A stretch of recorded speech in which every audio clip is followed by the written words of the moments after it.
Hi, it's HardReset, and today I'll show you how to enable battery saver mode on MSI Claw 7.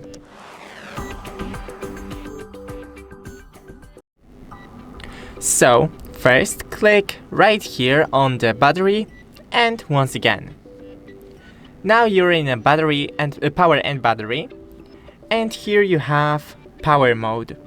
Just choose the best power efficiency.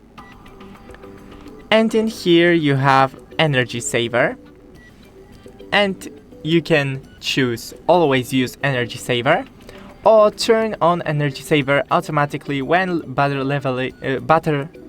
level is at, and here you can change the amount of percentages. That's it, don't forget to leave a like and see you in the next one.